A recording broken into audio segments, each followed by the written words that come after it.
strongest man alive. Oh, whoa. Oh, my goodness. Callie Johansson making those adjustments. He's put the next streak on notice. Oui, c'est ce moment-là de l'année. Depuis maintenant 3 ans, les meilleurs powerlifters du monde se réunissent tous les ans en début d'année à Sheffield. Dans cette compétition, pas de catégorie de poids. On prend simplement les meilleurs athlètes du monde et on les fait s'affronter entre eux. On prend les briseurs de records, les Avengers de la force, et on les réunit au même endroit le temps d'une journée avec un seul objectif, battre des records du monde. Mais revenons brièvement sur le fonctionnement de cette compétition. Pour comprendre comment elle fonctionne, il faut comprendre comment on s'y qualifie. Pour accéder au prestigieux plateau de la Sheffield, il faut avoir réalisé un total à 95% ou plus du record du monde de sa catégorie lors des championnats du monde. Expliqué très simplement, dans la catégorie des moins de 66 kg, à l'heure où je parle, le record est de 725 kg. Donc, si les qualifications étaient aujourd'hui, pour assurer sa place à la Sheffield, il faudrait au moins réaliser un total à 688 kg durant les championnats du monde. En théorie, tu peux être champion du monde et ne pas être qualifié à la Sheffield. Alors en réalité, c'est un peu plus complexe que ça, il y a d'autres moyens de se qualifier. Il y a des athlètes plus ou moins repêchés, il y a des athlètes invités, mais tu retrouveras toutes les explications de ces qualifications en description. Globalement, tu l'as compris, c'est extrêmement difficile de se qualifier, on ne prend que les meilleurs. C'est simple. Si tu n'es pas en mesure de battre le record du monde, s'il n'y a pas le potentiel en toi que tu battes le record du monde, tu ne seras pas à la Sheffield. Maintenant, la Sheffield, concrètement, comment ça fonctionne? Tout le monde est l'adversaire de tout le monde et en même temps, personne n'est l'adversaire de personne. Oui, je suis philosophe à mes heures perdues. Concrètement, il faut dans cette compétition, pour remporter la première place et empocher les 25 000 pounds, battre le record du monde de sa catégorie avec le plus de marge possible. Donc c'est en ce sens que tout le monde se bat contre tout le monde. Mais c'est pas tout, car Sheffield, c'est avant tout battre des records du monde. Alors, pour chaque record du monde battu, que ce soit au bench, au squat, au deadlift ou encore au total, l'athlète concerné empoche 5000 pounds. Ouais, parce qu'on parle en pounds, parce que c'est en Angleterre, parce que c'est pas aux États-Unis, donc c'est pas des dollars, et c'est pas en France ou autre, donc c'est pas des euros. Maintenant que le décor est planté et qu'on a à peu près tous le même niveau d'information, faisons monter la mayonnaise ou la hype, hein, tu dis ça comme tu veux, et parlons des athlètes qui représenteront la France cette année à la Sheffield. Ils sont au nombre de 4 cette année et ils ne viennent absolument pas pour faire figuration.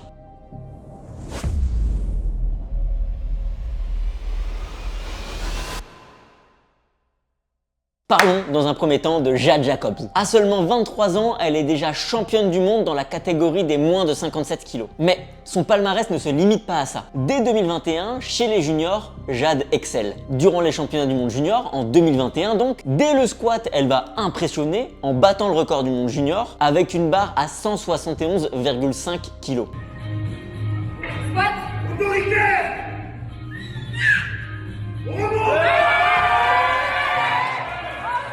Concrètement, tu commences la compétition et ton adversaire bat d'entrée un record du monde.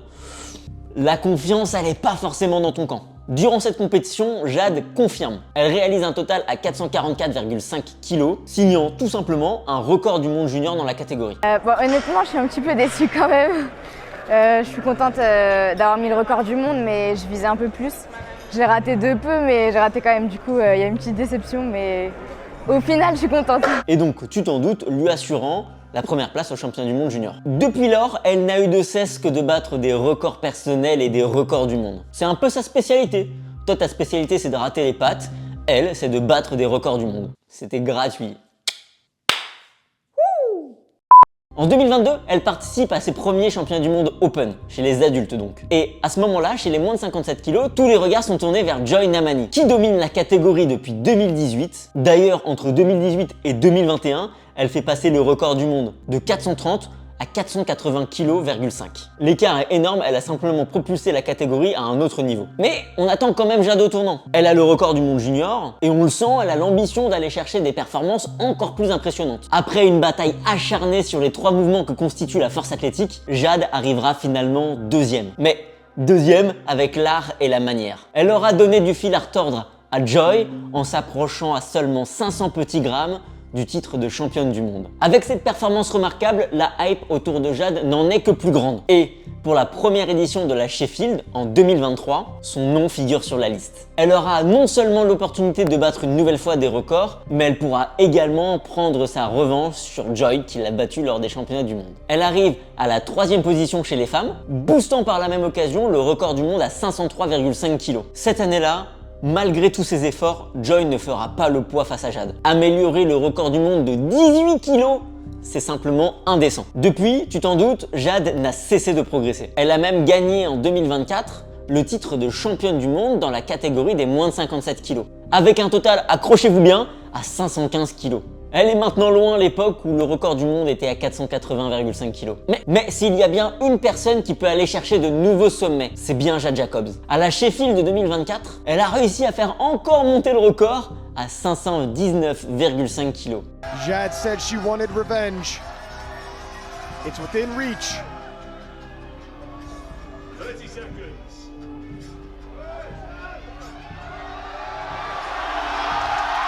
Oh! And Jade Jacob wins the battle of the 57s and redemption and revenge for the French. Est-elle capable d'aller chercher encore plus loin? Oui, sans l'ombre d'un doute. Si elle réalise dans chaque lift sa meilleure performance réalisée en compétition, elle pourrait déjà porter le record du monde à minima à 522,5 kg. Globalement, on pourrait même l'imaginer monter encore plus haut. Donc clairement, c'est une athlète à suivre.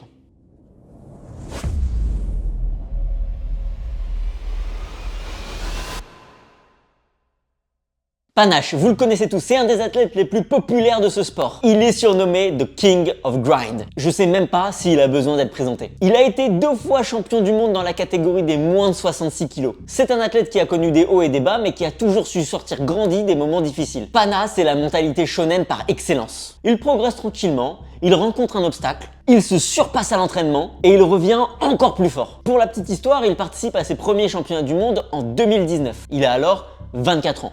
Mais c'est en réalité à partir de 2021 qu'il se révèle réellement. Il remporte les championnats de France, les championnats d'Europe et les championnats du monde, atteignant un total en fin de saison à 700 kg, s'approchant très rapidement du record du monde. Dans un podcast, Pana dit lui-même: quand tu es arrivé au plus haut, tu ne peux que redescendre. Et c'est malheureusement ce qui lui est arrivé en 2022. Après une année 2021 pleine de succès, comme je viens de te le dire, que des victoires. France, Europe, monde. En 2022, malheureusement, les choses sont bien différentes. Il ne participe pas au championnat de France à cause d'une blessure à la clavicule. Les mois suivants, il se présente au championnat du monde, pas entièrement rétabli, et il tombe en plus malade du Covid. Le résultat, une 5e place frustrante pour un athlète qui ne rêve que de victoire. Le dernier titre à voler en éclat cette année-là, c'est le titre de champion d'Europe. Malheureusement, il n'aura pas l'opportunité de se défendre, de défendre son titre, parce qu'il sera disqualifié lors du squat en ne validant aucun essai. Mais on vous l'a dit, mentalité shonen. Au lieu d'abandonner, Pana se remet au travail. Et en 2023, il revient plus fort que jamais. Il récupère tous les titres qu'il a perdus durant l'année 2022, portant dans la foulée son record à 705 kg. Sa magnifique performance au championnat du monde lui permet d'ailleurs de se qualifier pour la Sheffield de 2024. Toute cette histoire pour finalement parler des derniers mondiaux qui ont eu lieu en juin 2024. Pana est de retour pour défendre son titre dans la catégorie des moins de 66 kg, mais les années passent et le niveau général augmente. Et s'il n'arrive pas à 100% de ses capacités, il ne sera pas en mesure de conserver son titre. Plus la compétition avance, plus on se rend compte que 3 athlètes sont en position pour remporter le titre. Et effectivement, à l'issue des 3 mouvements, 3 athlètes se retrouvent à égalité. Panayotis Tarinidis, Jonathan Garcia et enfin Kassem Sand. Je vais pas m'aventurer à dire son nom de famille. S'il vous plaît, vous savez très bien que je vais l'écorcher encore une fois. Non.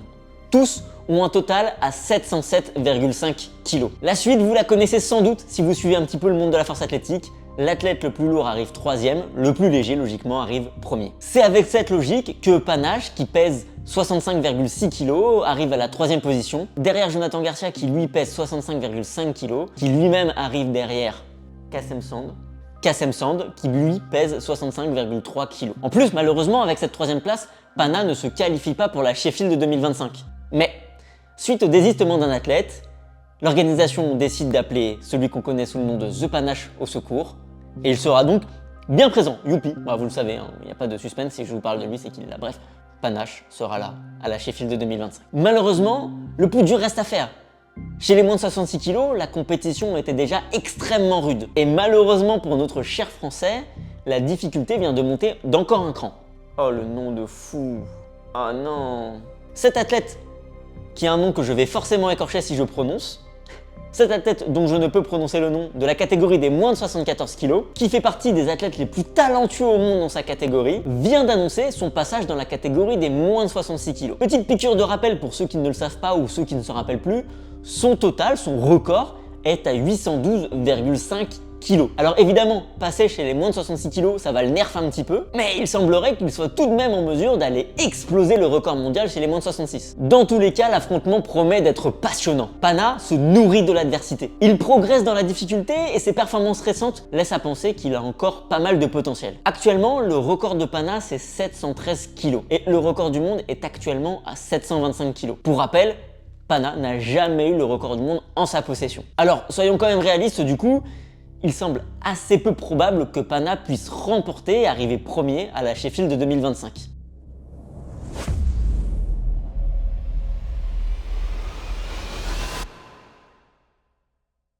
Si je vous dis turbo, vous me dites. Tiffany Chapon. Si je vous dis 4 fois championne du monde, vous me dites.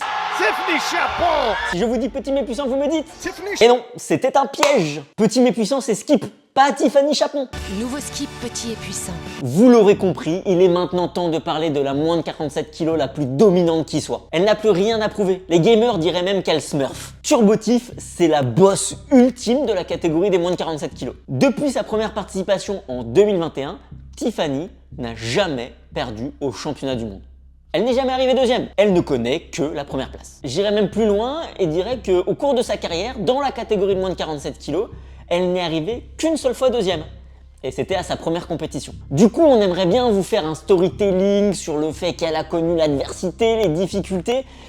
Bon, la réalité, c'est qu'elle ne fait que gagner. Ce qui impressionne réellement chez Tiffany, c'est sa constance, sa capacité à rester au top niveau durant des années. Elle est constamment au maximum et elle arrive à redéfinir le standard de sa catégorie en permanence. Entre sa première victoire au championnat du monde en 2021 et sa plus récente en 2024, elle est passée d'un total à 397,5 kg à un total à 433 kg, soit une augmentation de presque 9%. Elle détient par ailleurs logiquement le record du monde. C'est pas son premier record, tu t'en doutes. En effet, entre 2022 et 2024, Tiffany a réussi à elle seule à améliorer 6 fois le record du monde. Et là, tu te dis qui peut la tester? Sauf que retournement de situation, rebondissement inattendu, depuis septembre 2024, Tiffany Chapon n'est plus détentrice du record du monde dans la catégorie moins de 47 kg. C'est Jessica Espinal, une de ses principales concurrentes dans la catégorie, qui détient maintenant le record avec un total à 433,5 kg. Elle a donc amélioré le record de Tiffany de 500 grammes. C'est dans cette configuration, avec un record à récupérer, que Tiffany se présente à la Sheffield de 2025. Celle qui se bat contre elle-même depuis tant d'années aura probablement à cœur de récupérer le record. On sait ce dont elle est capable quand elle domine. Mais alors imaginez quand elle a quelque chose à prouver. S'il reste une chose à dire sur Tiffany, c'est que malgré son palmarès rempli d'or, elle reste encore extrêmement jeune. À seulement 23 ans, elle a encore largement le temps de progresser et de définir de nouvelles fois le standard de sa catégorie.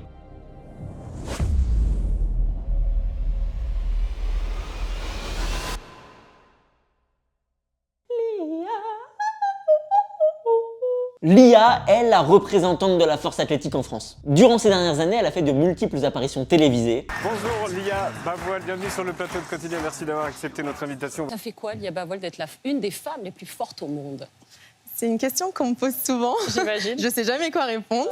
Elle est apparue dans des articles de presse, elle a écrit un livre, elle a participé à de multiples vidéos YouTube, et en plus de tout ça, elle a 2 titres de championne du monde. Quelle star! D'ailleurs, Lia, si tu nous regardes, sache que tu es extrêmement inspirante. Continue. Plus sérieusement, Lia, c'est pas une nouvelle dans le sport. Déjà en 2015, il y a maintenant 10 ans, elle était sur le circuit compétitif et elle concourait déjà dans la catégorie des moins de 63 kg. Catégorie dans laquelle elle va évoluer pendant extrêmement longtemps jusqu'à décrocher son premier titre mondial en 2021. D'ailleurs, 2021, très bonne année pour les Français, mais surtout c'est une année où Lia met la tempête à ses adversaires. Mais quand je vous dis la tempête, elle met un ouragan à ses adversaires. Mais alors quand je vous dis elle met un ouragan, c'est elle met des fessées tac tac tac à tout le monde. Vraiment, cette année-là, Lia va complètement atomiser tout le monde. Pour te donner un ordre d'idée et te faire comprendre pourquoi je suis autant enjoué autour de cette performance. Elle remporte la compétition avec un total à 548 kg, là où la deuxième aura seulement, entre guillemets, un total à 495 kg. L'écart est juste abyssal. Mais si cette performance ne représente pas grand-chose pour toi, si c'est juste des chiffres, Ne bouge pas, je vais t'expliquer quelque chose. Cette année-là, ce jour-là, si Lia avait concouru dans la catégorie des moins de 69 kg, elle aurait quand même gagné. Et avec une marge de 18 kg. Allons encore plus loin. Si elle avait concouru dans la catégorie des moins de 76 kg, Lia, cette année-là, aurait terminé deuxième. Qu'est-ce que tu veux faire? L'année suivante, 2022, donc, va être plus calme pour Lia en termes de compétition. Mais dès 2023, elle est de retour au championnat du monde. Et vous en doutez, plus ou moins, elle va arriver, battre tout le monde, choper une nouvelle fois le titre de championne du monde. Top! Cependant, chose à noter, cette année-là, elle ne concourt pas dans la catégorie des moins de 63 kg, mais dans la catégorie d'au-dessus, les moins de 69 kg. Autre chose à noter, elle était loin de la limite de poids parce qu'elle pesait environ 65,2 kg. Bon, et j'imagine que ce qui vous intéresse, c'est l'histoire récente. Alors, parlons de la Sheffield de 2024. Parlons également des mondiaux 2024. Parlons-en. L'année a commencé avec la Sheffield. Et chez les moins de 69 kg, c'est clairement la guerre.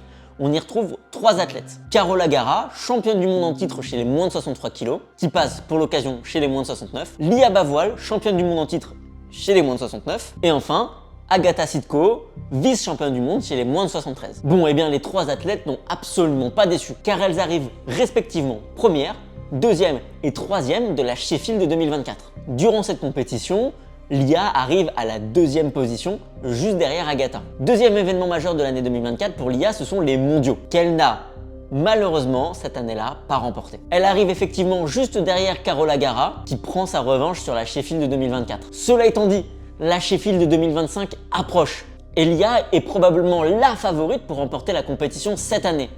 Pour la simple et bonne raison qu'elle ne sera pas chez les moins de 69 kg, mais bien dans la catégorie des moins de 63 kg. Perdre du poids en force athlétique est synonyme de perte de force. Vous le savez. Sauf que dans le cas de Lia, elle n'a jamais été proche des 69 kg. Son poids en compétition était plus proche de 65-66 kg. Alors, une légère perte de poids va potentiellement légèrement impacter ses performances, mais de manière moindre comparé à quelqu'un qui aurait 6 kg à perdre. Le record actuel chez les moins de 63 kg, c'est 557,5 kg. On imagine assez facilement que Lia sera en mesure d'exploser ce record. Reste maintenant à savoir avec quelle marge.